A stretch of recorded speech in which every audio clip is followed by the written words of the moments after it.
नमस्कार श्रोते हो, परमात्मा साई भक्तिसार साईमाने 891 चॅनलमध्ये तुमचं सर्वांचे मी स्वागत करीत आहे। जर आपल्यापैकी ह्या चॅनलवरती कोणी नवीन असाल तर चॅनल सबस्क्राईब करा, जेणेकरून मी जसजसे नवनवीन व्हिडिओ अपलोड करीत जाईन तसतसे नवीन व्हिडिओचे नोटिफिकेशन तुमच्या मोबाईलवरती येत राहतील व तुम्ही ते पाहू ऐकू शकता। ह्या व्हिडिओमध्ये आपण ज्ञानेश्वरीतील अध्याय 9 पाहणार आहोत। अध्यायाचं नाव आहे राजविद्या राजगुह्य योग। भगवद्गीता प्रमुख विषय आहे। प्रथमतः आपण प्रत्येक श्लोकाद्वारे या अध्यायामध्ये काय सांगितलेलं आहे ते पाहणार आहोत। त्याच्यानंतर संपूर्ण श्लोकातील विषय प्रत्येक श्लोक पाहणार आहोत। श्लोक नंबर 1 ते 6 मध्ये प्रभावसहित ज्ञानाचा विषय सांगितलेला आहे। श्लोक नंबर 7 ते 10 मध्ये जगाच्या उत्पत्तीचा विषय सांगितलेला आहे। श्लोक नंबर 11 ते 15 मध्ये भगवंताचा तिरस्कार करणाऱ्या असुरी प्रकृतीच्या पुरुषाची निंदा आणि दैवी प्रकृतीच्या पुरुषाच्या भगवत भजनाचा प्रकार सांगितलेला आहे। श्लोक नंबर 16 ते 19 मध्ये भगवंताच्या स्वरूपाचे प्रभाव सहित सर्वात्म रूपाने वर्णन केलेले आहे। श्लोक नंबर 20 ते 25 मध्ये सकाम व निष्काम उपासनेचे फळ। श्लोक नंबर 26 ते 34 मध्ये निष्काम भगवत भक्तीचा महिमा सांगितलेला आहे। संपूर्ण श्लोकातील विषय श्लोक नंबर 1 मध्ये विज्ञान सहित ज्ञान कथन करण्याचे आश्वासन दिलेले आहे भगवंतांनी अर्जुनाला। श्लोक नंबर 2 मध्ये विज्ञान सहित ज्ञानाचा महिमा सांगितलेला आहे। श्लोक नंबर 3 मध्ये विज्ञान सहित ज्ञानावर श्रद्धा नसलेल्या मनुष्याला जन्म मृत्यूची प्राप्ती। श्लोक नंबर 4 ते 6 मध्ये प्रभाव सहित भगवंताच्या सर्वव्यापी स्वरूपाचे कथन। श्लोक नंबर 7 ते 8 मध्ये सर्व भूतांच्या उत्पत्तीचे व प्रलयाचे वर्णन केलेले आहे। श्लोक नंबर 9 मध्ये भगवंताला कर्माचे बंधन न होण्याचे कारण। श्लोक नंबर 10 मध्ये भगवंताच्या साह्याने प्रकृतीद्वारा चराचर जगताची उत्पत्ती। श्लोक नंबर 11 मध्ये भगवंताचा तिरस्कार करणाऱ्याची निंदा। श्लोक नंबर 12 मध्ये राक्षसी असुरी प्रकृतीच्या पुरुषांचे लक्षण सांगितलेलं आहे। श्लोक नंबर 13 मध्ये दैवी प्रकृतीच्या महात्म्याची प्रशंसा केलेली आहे। श्लोक नंबर 14 ते 15 मध्ये उपासनेची विधी व पृथक भेद। श्लोक नंबर 16 मध्ये यज्ञ रूपाने भगवंताच्या स्वरूपाचे कथन केलेले आहे। श्लोक नंबर 17 मध्ये माता पितादी रूपाने भगवंताच्या स्वरूपाचे कथन। श्लोक नंबर 20 ते 21 सकाम उपासनेचे फळ। श्लोक नंबर 22 निष्काम उपासनेचे फळ। श्लोक नंबर 23 अन्य देवतांच्या पूजनाचे भगवंताचे अविधपूर्वक पूजन होते। श्लोक नंबर 24 भगवंताला तत्वत यथार्थपणे न जाणण्याचे पतन। श्लोक नंबर 25 उपासनेप्रमाणे फलप्राप्ती होते। श्लोक नंबर 26 भक्तीने अर्पण केलेले पत्र पुष्पाधिक खाण्याची भगवंताची प्रतिज्ञा। श्लोक नंबर 27 सर्व कर्म भगवतार्पण करावयास आज्ञा। श्लोक नंबर 28 सर्व कर्म भगवंताला अर्पण केल्याने परमेश्वर प्राप्ती होते। श्लोक नंबर 29 मध्ये दिलेला आहे भगवंताचा संभाव व त्याला भजनारांचा महिमा। श्लोक नंबर 30 ते 31 मध्ये निरंतर भगवत भजनाने महान पापी लोकांचाही उद्धार होतो। श्लोक नंबर 32 मध्ये भगवंताला शरण जाणाऱ्या स्त्री वैश्य शूद्र मनुष्याचे कल्याण होते। श्लोक नंबर 33 मध्ये ब्राह्मण व राजश्री भक्तांची प्रशंसा व भगवत भजन करण्याची आज्ञा। श्लोक नंबर 34 मध्ये दिलेला आहे भगवंताची भक्ती करावयास आज्ञा व तिचे फळ सांगितलेलं आहे। आता आपण ज्ञानेश्वरीतील हा अध्याय चालू करत आहोत। त्यात हा अध्यायामध्ये मराठी अर्थ पाहणार आहोत पहिल्या श्लोकापासून ते 34 श्लोकापर्यंत। याच्यामध्ये 517 ते 535 ओवी आहे। ओम श्री परमात्मने नमः। ओम नमो भगवते वासुदेवाय नमः। ओम नमः शिवाय। ओम साईनाथाय नमः। श्रोते हो, तुम्ही श्रवणाकडे लक्ष द्यावे आणि सर्व सुखाला प्राप्त व्हावे। श्रवणाने जीवनाचा खरा मार्ग समजेल आणि त्या मार्गावरून चालत गेल्याने ब्रह्मानंद प्राप्त होईल। अर्जुना, हे ज्ञान सर्व ज्ञानाचे बीज आहे। हे अंतःकरणातील गुह्य आहे। राजहंस ज्याप्रमाणे दूध आणि पाणी वेगळे करतो त्याप्रमाणे तुला हे ज्ञान आणि हे विज्ञान असे विभागून देऊ। हे ज्ञान जाणले असता मोक्ष संपत्ती प्राप्त होते। हे ज्ञान सर्व विद्याचा राजा आहे, सर्व गुह्यांचा राजा अतिशय पवित्र, उत्तम, प्रत्यक्ष, फलदायी व धर्मयुक्त आहे. साधन करावयास फार सोपे व अविनाशी आहे. ज्ञान हे अनुभवाच्या हाताशी आले असता व्यापक असल्यामुळे आपल्यापासून कुठे जात नाही आणि त्याचा कितीही अनुभव घेतला तरी ते नित्य असल्यामुळे संपत नाही. शिवाय ते निर्विकार असल्यामुळे विटत नाही. हे अर्जुना, या ज्ञानरूपी धर्माविषयी श्रद्धा न ठेवणारे लोक मला प्राप्त न होता मूर्तिरूप संसार चक्रामध्ये भ्रमण करीत असतात. कमलाचा कंद आणि बेडूक या दोघांचेही राहणे एकाच चिखलरूपी घरात असते, परंतु दूरचे भ्रमर येऊन कमळातील सुगंधी परागाचे सेवन करतात व जवळचे बेडूक चिखलातून उड्या मारत बसलेले असते. प्रातकाली पूर्व दिशेकडे तोंड केल्यास सूर्य तोंडासमोर स्पष्ट स्वरूपात दिसत असतो, त्याप्रमाणे आत्मज्ञान प्राप्त झाले की भगवंत स्पष्टपणे सर्वत्र दिसत असतो. भगवंत सर्वत्र आहेच, फक्त आपली जाणीव वाढलेली नसते म्हणून तो दिसत नाही. भगवंतांचा विस्तार म्हणजेच हे जग होय. दूध विरचले असता ते स्वभावतः दही होते अथवा बीजच झाड झाले किंवा सोनेच अलंकार बनले, त्याप्रमाणे हे जग म्हणजे भगवंताचा विस्तार आहे. हे जगत पूर्वी अव्यक्तपणाने भिजलेले होते, तेच नंतर विश्वाच्या आकाराने पातळ झाले. सारांश या रीतीने कारणरूप अव्यक्त अशा माझ्याकडून कार्यरूपाने व्यक्त रूपाने जे विस्तारले तेच हे त्रैलोक्य आहे. पाण्यावर जसा फेस भासतो त्याप्रमाणे महत् तत्वापासून देहापर्यंत ही सर्व ही भूते माझ्या ठिकाणी भासतात. अर्जुना, या फेसाकडे बघितले असता पाणी दिसत नाही किंवा स्वप्नातील वस्तूंचा अनेकपणा जागे झाल्यानंतर जसा राहत नाही त्याप्रमाणे ही भूती माझ्या ठिकाणी भासतात, पण मी त्यामध्ये नाही. माझ्या सत्तास्फूर्तीमुळे जगाला सत्ता आणि प्रतीत आहे. जगाच्या नामरूपाने मी नाम रूपवान नाही. सर्व भूते माझ्या ठिकाणी स्थित नाहीत. माझी योगमाया, माझा प्रभाव तर पहा की भूताचे धारण व पोषण करणारा व भूतांना उत्पन्न करणारा माझा आत्मा वास्तविक भूतांच्या ठिकाणी स्थित नाही. समुद्राच्या पाण्यात लाटांच्या खाणी असतात काय, परंतु पाण्यापेक्षा लाटा वेगळ्या भासवण्याची ती स्वतंत्र करामत वाऱ्याची असते. माझ्या शुद्ध स्वरूपी जी भूतांच्या कल्पतेचा आरोप करतो त्याला त्याच्या कल्पनेमध्ये भूतांचा त्रास होतो. ती कल्पना करणारी प्रकृती संपते की भूताभास मुळाचाच संपलेला आहे. मी अखंड माझे शुद्ध स्वरूप राहते. आपण आपल्या भोवती गरगर फिरल्याने भोळ येते, मग पर्वत, दऱ्या, खोरे गरगर फिरलेले दिसतात. त्याप्रमाणे आपल्या सतर्कपणे माझ्या अखंड स्वरूपाच्या ठिकाणी भिन्न भिन्न प्रकारची भूते भासतात. सूर्यकिरणाचे आधाराने जसे मिथ्या मृगजळ भासते त्याप्रमाणे प्राणी मात्र माझ्या ठिकाणी मृग जळवत मिथ्या समज आणि मला सूर्यकिरणाप्रमाणे सत्य समज. सूर्य आणि सूर्याचा प्रकाश जसा एक आहे त्याप्रमाणे सर्व प्राणी मात्र आणि मी एकच आहे. अर्जुना, तुला हा आमचा ऐश्वर्योग समजला का? माझ्याहून सगळे प्राणी वेगळे नाहीत व मलाही प्राणीमात्राहून वेगळे कधी मानू नकोस. सर्वत्र संचार करणारा महान वायू आकाशाच्या ठिकाणी जसा नित्य स्थित आहे त्याप्रमाणे सर्व भूते माझ्या ठिकाणी स्थित आहेत. कल्पना केली तर हा भूत समुदाय माझ्या ठिकाणी भासतो. कल्पनारहित अवस्थेत तर काहीच नाही, त्या अवस्थेत सर्व मीच आहे. भूतांचे असणे आणि नसणे कल्पनेच्या योगाने होते. कल्पना नष्ट झाली असता भूते नष्ट होतात आणि कल्पनेबरोबर उत्पन्न होतात. जेव्हा तू ज्ञान दृष्टीने पाहशील तेव्हा चराचरात तूच ब्रह्मरूपाने आहेस असे तुला दिसून येईल. हे अर्जुना, कल्पाच्या अंती सर्व भूते माझ्या प्रकृतीत लय पावतात व कल्पारंभी त्यांना मी पुन्हा उत्पन्न करतो. त्याप्रमाणे वर्षा ऋतूत भूमीतून निर्माण झालेली नाना प्रकारची गवते ग्रीष्म ऋतूच्या उन्हाळ्यात पुनश्च भूमीमध्ये संपूर्णपणे लीन होतात.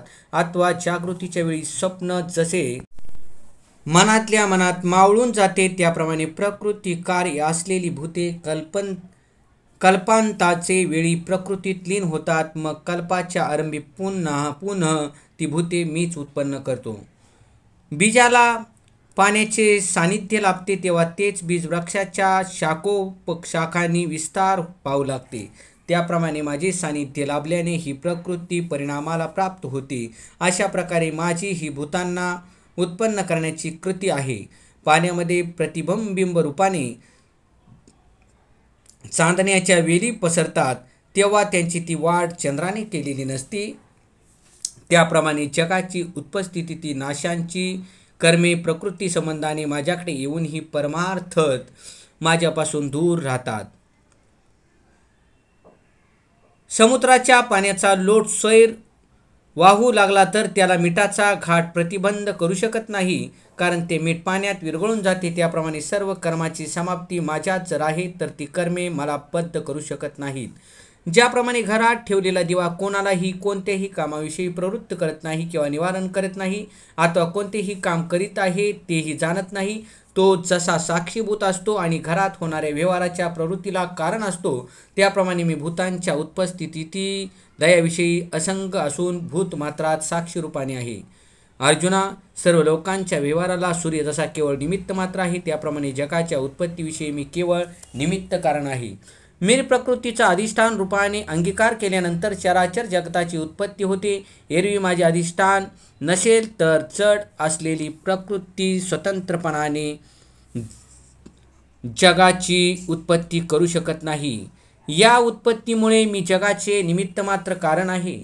कल्पित भूतात वास्तव संबंधाने मी कधीही नाही, हे परमार्थाचे वर्म लक्षात ठेव. शब्दाने माझे स्वरूप कळले असे वाटेल, पण ते खरे नाही, कारण जाळे पाण्यात पसरून टाकले असता त्यात चंद्रबिंब सापडले असे दिसते, परंतु ते जाळे पाण्यातून काढून तीरावर झाडले जाते तेव्हा त्यात चंद्रबिंब कुठे असते. त्याप्रमाणे शब्दाने परमेश्वर कळला जसे वाटते, परंतु तो कळत नाही. शब्दाच्या पलीकडे जे हृदय आहे व हृदय आपल्या हृदयाशी एकरूप केल्यानंतर आपले हृदय शुद्ध होते व त्यावेळी भगवंताचा सर्वत्र अनुभव येऊ लागतो. सर्व भूतांचा महान ईश्वरूप अशा माझ्या परमभावाला न जाणणारे मूळ लोक मनुष्याचे शरीर धारण केलेल्या मज परमात्म्याला कमी लेखतात. काविळीने ग्रासलेली दृष्टी जशी चांदण्याला पिवळीत म्हणते, त्याप्रमाणे अविवेकी पुरुष माझ्या शुद्ध स्वरूपाचे ठिकाणी दोष पाहतात. माझे स्वरूप देशाने काळाने स्वरूपाने न मोजता येण्यासारखे असून मला विशिष्ट प्रमाणात समजतात. मी सर्व व्यापक असूनही मला राहण्यासाठी मंदिराचे स्थान निर्माण करतात किंवा माझे स्थान मंदिरात पाहतात. जसा झोपलेला मनुष्य स्वप्नामध्ये आपल्या शय्येच्या स्थानी जंगल पाहतो, त्याप्रमाणे मला कानर हिताला कान, डोळेर हिताला डोळे, गोतर हिताला गोत्र, रूपर हिताला रूप आहे अशी कल्पना करतात. कोणत्याही प्रमाणांना विषय न होणाऱ्या मला प्रमाणांचा विषय मानतात. मी सहजच नित्यसिद्ध असून माझी मूर्ती घडवितात. मी स्वयंभू असताना माझी प्रतिष्ठा करतात. मी सर्वत्र सर्वकाळ असताना माझे आवाहन करतात आणि विसर्जन करतात. मी संपूर्ण समव्यापक असूनही मला देश परिच्छिन्न मानतात. भगवंताचे स्वरूप न जाणता फळाची व्यर्थ आशा करणारे, व्यर्थ कुतर्क करणारे, विवेकशून्य ज्ञान असलेले लोक राक्षसी आणि असुरी अशा मोहमय प्रकृतीवर अवलंबून राहतात. अविवेकी लोक व्यर्थ जन्माला येतात. मृगजळाच्या लाटा जशा खोट्या असतात त्याप्रमाणे अविवेकी लोक खोटे असतात. आंधळ्या माणसात जसे मोत्याचे मोल कळत नाही, त्याप्रमाणे अविचारी माणसात शास्त्राचे मोल कळत नाही. सदैव अविचाराने वागतात, त्यामुळे जीवनाचा खरा अर्थ त्यांना समजत नाही. हे कुंतीपुत्रा, दैवी प्रकृतीचा आश्रय केलेले जे महात्मे आहेत ते तर मला सर्व भूताचा सनातनकारक आणि नाचरहित अक्षरस्वरूप जाणून अनन्य मनाने निरंतर भासतात. जे महात्मे ज्ञानगंगे स्नान केलेले असतात, जे स्वानंद पूर्णतेचे जेवण करून तृप्त झालेले असतात, जे मुक्तिरूपी शांतीच्या वेलीला जणू नवे पल्लव फुटलेले असतात, जे सात्विक धैर्यरूपी मंडपाचे खांब आहेत, जे आनंदरूपी समुद्रात बुडवून पूर्ण भरलेले घट आहेत, ते भक्तिप्रेमात रंगलेले असतात, त्यामुळे मोक्षाचीही अपेक्षा करत नाहीत. ज्यांनी सर्व इंद्रियाचे ठिकाणी शांतीचे अलंकार धारण केले आहेत, जे ब्राह्मवाप अनुभव आलेले महात्मे दैवी प्रकृतीचे जणू सौभाग्य आहे, जे सर्व विश्व माझे स्वरूप आहे असे जाणतात, ते माझ्या सगुण प्रेमाचे भजन करतात. देव सेव आहे व मी सेवक आहे असा दैत्यभाव त्यांच्या मनात नसतो. अर्जुना, ते महात्मे मद्रूप होऊन माझी भक्ती करतात आणि सारे जगाचा ब्रह्मसुखाने भरून टाकतात. ते सूर्योदय वाचून पहावितात, अमृता वाचून अमर करतात, अष्टांग युगापासून डोळ्याला मोक्ष दाखवतात. हे सर्व करीत असता हा राजा आहे, हा भिकारी आहे, हा लहान, हा मोठा, अशा प्रकारचा कोणताच भेदभाव त्यांच्या हृदयात नसतो. ते सर्व जगावर आनंदाचा वर्षाव करतात. साऱ्या विश्वाला निस्वार्थ प्रेमाने ते वैकुंठ करतात. त्यामुळे वैकुंठाला जावे हा विचार त्यांच्या मनात निर्माण होत नाही. शुद्ध प्रेमामुळे पाप आणि अज्ञान घालून ते आनंदाने विश्व उजळून टाकतात. अर्जुना, मी एक वेळ वैकुंठात नसतो, एखाद्या वेळी सूर्यबिंबातही दिसणार नाही. शिवाय योग्यांची ही मने ओलांडून पुढे जातो. परंतु अशा रीतीने मी सर्वत्र हरवलो असलो तरी पण जेथे माझे भक्त प्रेमाने नामस्मरण करतात तेथे मी निश्चित असतो. ते भक्त वेळ काळाचे चिंतन न करता माझ्या प्रेमात रंगून गेलेले असतात. ते सगुण व निर्गुण दोघांनाही लोटांगण घालतात. ते पोकळीवरही प्रेम करतात. काही भक्त मज विराट स्वरूप परमात्मेच्या ज्ञान यज्ञाने पूजन करीत एकात्व भावाने, अर्थात जे आहे ते वासुदेवच आहे या भावनेने उपासना करतात. दुसरे स्वामीसेवक भावाने आणि कोणी कोणी नाना प्रकारची उपासना करतात. तो यज्ञ करणारा जीव स्वरूप अनुभवरूप पात्राने, ब्रह्मविचाररूप महायंत्राने व ज्ञानरूप अग्निहोत्र कार्याने जीव व ईश्वर यांच्या भिन्नपणाची आहुती देऊन तो भेद नाहीसा करतो. तेव्हा पंचभूते, पंचविषय, पंचेंद्रिय, पंचप्राण हे आत्मस्वरूपापेक्षा वेगळे आहेत असे तो ज्ञानी समजत नाही. आत्मदृष्टीने हे सर्व एकच आहे असे जाणतो. ज्याप्रमाणे स्वप्नातून जागे होणारा स्वप्न खरे नसून मी खरा आहे हे जाणतो, त्याप्रमाणे काही भक्त एकत्वाचे ज्ञान यज्ञाने माझे भजन करतात. या भजनात एकत्वाशिवाय दुसरी प्रतीतीच नाही. दुसरा भजनाचा प्रकार असा की विश्व जरी भिन्न भिन्न स्वरूपाचे आहे तरी पण त्या ज्ञानी भक्ताचे ज्ञान मात्र भिन्न होत नाही. असे अवयव भिन्न असले तरी ते एकाच देहाचे असतात. जशा मोठ्या लहान फांद्या पण त्या एकाच वृक्षाच्या असतात. किरणे पुष्कळ पण ती सर्व एकच सर्व सूर्याची असतात. त्याप्रमाणे व्यक्ती नाना प्रकारचे आहेत. त्यांची नावे, त्यांची वर्तने भिन्न आहेत. याप्रमाणे स्वभावतच भिन्न असलेल्या भूतमात्रामध्ये मला अभेदाने जाणतात. अर्जुना, या विश्वाच्या वेगळेपणाने जे ज्ञानात भेद करीत नाहीत ते चांगल्या प्रकारचा ज्ञानयज्ञ करतात. तिसरा भजनाचा प्रकार असा की जेव्हा ज्या ठिकाणी जे काही पाहतात ते सर्व मज भगवंता वाचून दुसरे काहीच नाही असाच त्या ज्ञानी भक्तांचा अखंड बोध असतो. या भजनात भेदाची किंवा अभेदाची प्रतीती नसून तो ज्ञानी सर्वात सर्वस्व होऊन सर्वाच्या रूपाने तोच एकटा व्यवहार करतो. म्हणून त्याचे ज्ञान व अस्तित्व व्यापक झालेले असते. ऋतू अर्थात श्रौत कर्म मी आहे. यज्ञ अर्थात पंचमहायज्ञादी स्मार्त कर्म मी आहे. स्वदा म्हणजे पितरांच्या निमित्ताने दिले जाणारे अन्न मी आहे. औषधी म्हणजे सर्व वनस्पती मी आहे. मंत्र मी आहे. घृत मी आहे. अग्नी मी आहे आणि हवन रूप क्रिया ही मीच आहे. ज्यांच्या अधिष्ठान संबंधाने प्रकृतीपासून पृथ्वी, आप, तेज, वायू, आकाश, मन, बुद्धी, अहंकार ही 8 अंगे असलेले जगत जन्माला प्राप्त होते तो पिता मी आहे. अर्धनारी नटेश्वराच्या सोंगात जो पुरुष तोच स्त्री दिसतो, त्याप्रमाणे या चराचरात चैतन्य प्राधान्याने जसा मी पिता आहे तसा प्रकृती प्राधान्याने मीच माताही आहे. अर्थात निमित्त कारण आणि उपाहान कारण मीच आहे. झालेले जगत ज्याच्या आधाराने राहते, ज्याच्या योगाने सत्तास्फूर्तीद्वारा जिवंत असते आणि कर्मफलद्वारा वाढते, तो दाता देखील माझ्या वाचून दुसरा कोणी नाही. ही दोन्ही प्रकृती पुरुषे जीवाच्या संकुचित मनाचे ही मन असलेल्या साक्षीच्या ठिकाणी उत्पन्न झाली आहेत, भासली आहेत. तो जगाचा पितामह मी आहे. जगातील सर्व वाटा ज्या गावाला येतात तो परमात्मा मी आहे. ज्या ओंकाराचे पोटात अ, उ, म अशी 3 अक्षरे जन्माला येतात की जी उपजतच 3 वेदांना घेऊन प्रकट झाली आहेत. ओंकारापासून म्हणजे शब्द तन्मात्रेपासून वेद निर्माण झाला. म्हणून ऋग्वेद, यजुर्वेद, सामवेद हे 3 वेद मीच झालो आहे. हे स्थावर जंगमात्मक सर्व जग महाप्रलयकाली ज्या मायेच्या पोटात साठले ती माया श्रम पावली असतात. ज्या ठिकाणी विश्रांती घेते ती परमगीती मीच आहे. आणि ज्याच्या योगाने प्रकृती जगते, ज्याचे तिचा अंगीकार ज्याने तिचा अंगीकार केला असता ती जगाला प्रसवते आणि जो या प्रकृतीशी तादात्म्य करून गुणाचा भोग घेतो. अर्जुना, तो विश्वलक्ष्मीचा पती मी आहे, मीच आहे. या सर्व त्रैलोक्याचा धनी मीच आहे. आकाशाने सर्व ठिकाणी राहावे, वाऱ्याने क्षणभर देखील शांत नसावे, अग्नीने जळावे, मेघाने जलवर्षाव करावा, पर्वताने बसलेली जागा सोडू नये, समुद्राने मर्यादा ओलांडू नये, पृथ्वीने सर्व भूतांचे ओझे व्हावे, ही माझी आज्ञा आहे.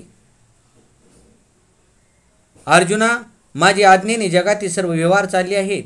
मी बोलवले तरच वेद बोलतो, मी चालवले तरच सूर्य चालतो. माझ्यामुळे प्राण हालचाल करतो, सर्व गोष्टी माझ्या अधीन आहेत. माझ्याकडून आज्ञा झाली तर मृत्यू हा सर्व भूतांचा ग्रास करतो. जसे पाण्याच्या लाटा पाण्याच्या आधारावर असतात आणि त्या लाटात पाणी असते, याप्रमाणे जो सर्वात राहतो आणि आपल्या ठिकाणी सर्वांना ठेवतो तो निवारा मीच आहे. माझ्या वाचून अन्य कोणीही रक्षण करता नाही असे मानून जो मला शरण येतो त्याचे मी जन्म मरणाचे दुःख निवारण करतो. याकरता शरण येण्यास मीच योग्य आहे. अर्जुना, या त्रिभुवनाला जीवन देणारा मीच आहे. या त्रिभुवनाच्या उत्पत्ती स्थिती नाशांचे जे मूळ आहे ते मीच आहे. ही नामरूपे जेव्हा नाहीसे होतात, वर्ण व्यक्ती आटून जातात, जेव्हा आकाशाही नाहीसे होऊन जाते, त्यावेळी वासनारूप संकल्पाचे संस्कार हे पुन्हा जगदाकार रचण्यासाठी जेथे अमर होऊन असतात ते ठिकाण मीच आहे. अर्जुना, मी सूर्याच्या रूपाने तापतो तेव्हा ही पृथ्वी शुष्क होते, नंतर इंद्र होऊन वर्षाव करतो, त्यावेळी पृथ्वी पाण्याने पुन्हा समृद्ध होते. जेव्हा अग्नी लाकडे खातो तेव्हा ती जळणारी असतात, तेव्हा ती लाकडेच अग्नी होतात, तेव्हा तीच दुसऱ्याला चालणारी होतात. त्याप्रमाणे जगात मरणारे व मारणारे ही दोन्ही माझी स्वरूपी आहेत. विनाशी आणि अविनाशी जे जे पदार्थ आहेत ते मीच आहे. मी सर्वत्र असूनही माणूस मला जाणत नाही. या विश्वाच्या आत बाहेर मीच आहे, परंतु तरीही माणसे मी नाही म्हणतात. आंधळ्याला जरी गरुडाचे पंख असले तरी त्याला ते कोणत्या उपयोगी पडणार. त्याप्रमाणे ज्ञानाशिवाय सत्कर्माचरणाचे श्रम केले असता व्यर्थ जातात. माझ्या प्राप्ती वाचून स्वर्ग प्राप्त करून घ्यावा हा अविचारी लोकांचा पुण्यमार्ग आहे. विचारी लोक या मार्गाला विघ्न समजतात. इंद्रियाच्या भोग सुखासारखे जे भोग आहेत ते हे याज्ञिक भोगतात, परंतु जोपर्यंत पुण्याचा लेश आहे तोपर्यंतच. एखाद्याला स्वप्नामध्ये द्रव्याचा साठा अनायासे सापडला तरी पण जागे झाल्याबरोबर हा सर्व हरवून जातो. त्याप्रमाणे त्या वेद जाणणाऱ्या याज्ञिकाचे स्वर्गसुख अभ्यासिक आहे असे जाणावे. धान्य टाकून कोंडा जमा करणे असे व्यर्थ. त्याप्रमाणे तो याज्ञिक वेदज्ञ असला आणि त्याने मला नाही जाणले तर एवढ्या न्यूनतेमुळे तो पूर्ण वाया गेला. म्हणून मला न जाणता वेदात सांगितलेले यज्ञकर्म केलेली व्यर्थ आहेत. अर्जुना, याकरता माझ्या वाचून दुसरे काही जाणू नकोस. मला एकट्याला जाणून तू सुखी होशील. अर्जुना, हे माझ्या वाचून दुसरे काहीच चांगले नाही असे समजतात आणि जे माझ्या वाचून दुसरे काहीच चांगले नाहीत असे समजतात आणि ज्यांनी आपल्या चांगण्याला माझेच नाव ठेवले आहे. केवळ चांगणे म्हणजे जीवन नसून परमात्मा हे जीवन आहे असे ज्यांनी मानले, असे जे भक्त माझे एकनिष्ठ भावाने चिंतन करतात त्यांची मीच सेवा करतो.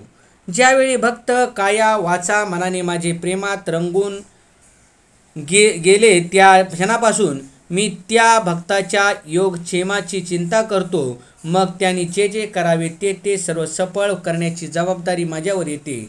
जसे पंख न फुटलेल्या पिलाच्या जीवाने पक्षीनी जगत असते, आपल्या लहान बाळाचा आई जसा सांभाळ करते त्याप्रमाणे मी भक्ताचा सांभाळ करतो. भक्त जी इच्छा करील ती मी पूर्ण करतो. सर्व प्रकारे मी त्याच्या जीवनाचा सांभाळ करतो.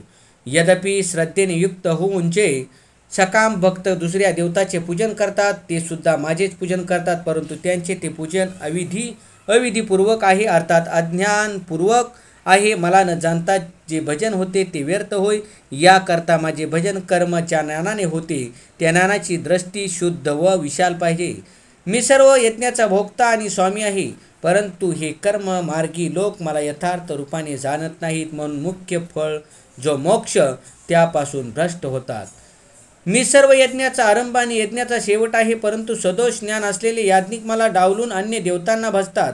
ते कोणत्याही प्रकारे मला प्राप्त होत नाहीत. मग मनाची इच्छा बाळगलेली असते त्या गतीला जातात. देवतांचे पूजन करणारे देवताप्रत पोचतात, पितरांचे पूजन करणारे पितराप्रत पोचतात, भूतांचे पूजन करणारे भूतांना प्राप्त होतात आणि माझे भक्त मलाच प्राप्त होतात. अर्जुना, माझ्या ठिकाणी जे आत्मसमर्पण करतात ते मला प्राप्त करतात. इतर उपायाने अभिमान वाढत असतो जेव्हा श्रीमंतीचा मोठेपणा टाकून द्यावा, सर्व प्रकारची विद्वत्ता जणू विसरून जावी, जगातील सर्वांना मोठेपणा देऊन आपण सर्वांपेक्षा लहान व्हावे, तेव्हा माझे सानिध्य प्राप्त होते. यासाठी शरीराचा उतारा करावा, सर्व गुणांचे लिंबलोन उतरून टाकावे, संपत्तीच्या अभिमानाचा ओवाळणी करावी. भक्ताने शुद्ध प्रेमाने मला एखादे फळ दिले तर दोन्ही हात पुढे करून मी त्या फळाचा स्वीकार करतो व त्याचा देठ देखील न काढता मी ते फळ खातो. एखादे फूल दिले तरी मी ते प्रेमाने खातो, एखाद्या झाडाचे सुकलेले पान दिले तरी मी ते प्रेमाने खातो, एखाद्या पाण्याचा थेंब जरी भक्ताने प्रेमाने दिला तरी वैकुंठापेक्षा विस्तीर्ण मंदिर निर्माण केले.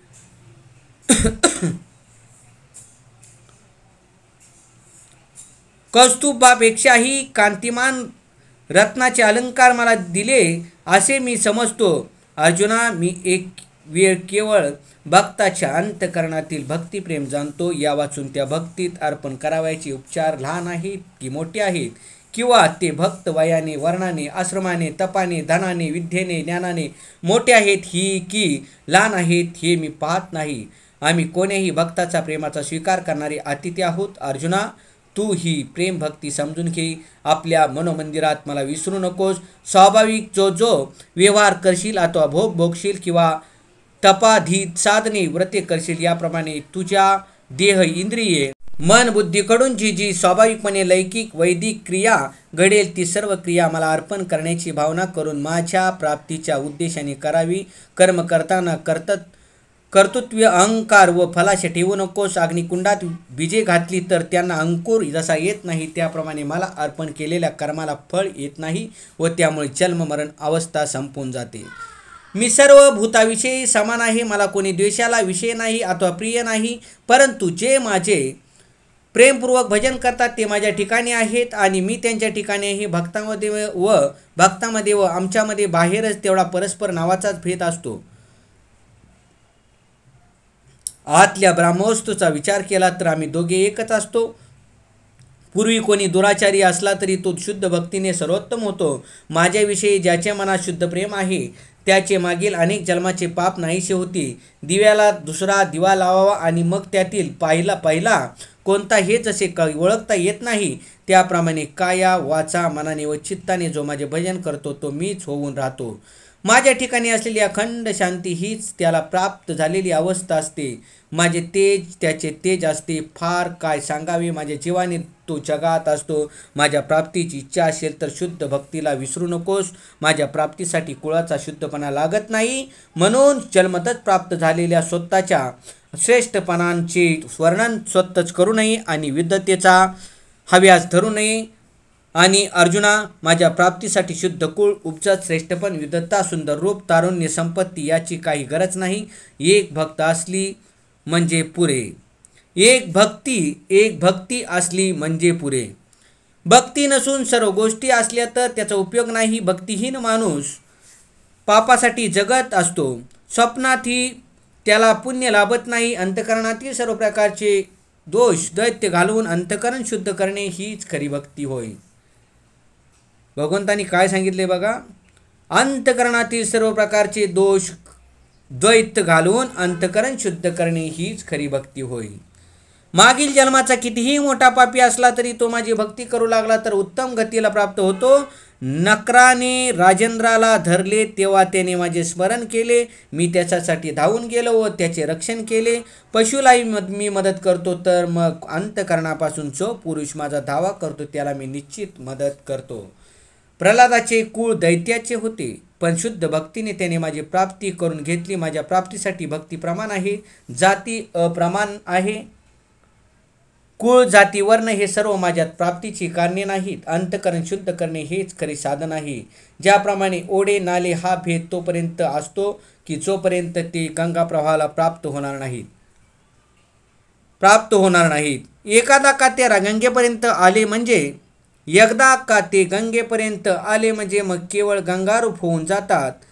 त्याप्रमाणे अनेक जाती आहेत, जोपर्यंत मला ऐक्याचे प्राप्त होणार नाहीत. जसे मिठाचे कण समुद्रात घातले असता समुद्ररूप होतात, त्याप्रमाणे जेव्हा माणसाचे इंद्रिय, मन, बुद्धी, चित्त हे सर्व जीव माझ्याशी एकरूप होतात, तेव्हा तो जातीने कोण होता हा विचार शिल्लक राहत नाही. फोडण्याच्या उद्देशाने लोखंडाचा घन परिसाच्या अंगावर आदळला, तरी पण परिसाचा स्पर्श होताच नाही. त्या लोखंडाचे सोने होते. गोपी वेदांत जाणत नव्हत्या, परंतु शुद्ध प्रेमाने त्या माझ्याशी एकरूप झाल्या. नारदाला, ध्रुवाला, अक्रूराला, शुकाला आणि सनतकुमारांना शुद्ध प्रेमाने माझी प्राप्ती झाली. भक्तीनेच काय, पण जो कामाने, वैराग्याने अथवा वैराने माझ्याजवळ येतो त्याला माझी प्राप्ती होते. वाईट वागणारा माणूस आपली चूक समजून घेऊन माझी भक्ती करून मला प्राप्त करून घेतो, तर मग मूळचाच चांगला वागणारा माणूस माझी निश्चितच प्राप्ती करून घेतो. परंतु मला ते जे जाणत नाहीत ते विषयामध्ये रममाण होतात. आयुष्यातील प्रत्येक क्षण वाया जातो व मृत्यू जवळ येतो हा विचार त्यांच्या मनात निर्माण होत नाही. मृत्यू लोकात जन्माला येऊन सुटण्याचा एकच मार्ग आहे, तो म्हणजे शुद्ध अंतःकरणाने माझी भक्ती करणे. अर्जुना, तू आपले मन माझ्याशी एकरूप कर, माझ्या भजनाबद्दल प्रेम धारण कर. सर्वत्र मीच भरलेला आहे हे जाणून मला नमस्कार कर. सगुण निर्गुण रूपाने मीच सर्वत्र आहे, याप्रमाणे मनातील सर्व प्रकारचे संकल्प विकल्प नाहीसे करावेत. अशा प्रकारे तुझे अंतःकरण ज्यावेळी शुद्ध होईल त्यावेळी तू मलाच प्राप्त होशील. पुंडलिका श्री ज्ञानदेव तुकाराम पंढरनाथ महाराज की, गोपाळ कृष्ण महाराज की, सांबेश्वर महादेव कैलासपती. ओम नमो भगवते वासुदेवाय नमः. ओम नमः शिवाय. ओम साईनाथाय नमः. तर श्रोते हो, या व्हिडिओमध्ये अध्याय 9 समाप्त झाला ज्ञानेश्वरीतील. मी पुढच्या व्हिडिओमध्ये तुम्हाला 10व्या अध्यायात भेटतो. धन्यवाद.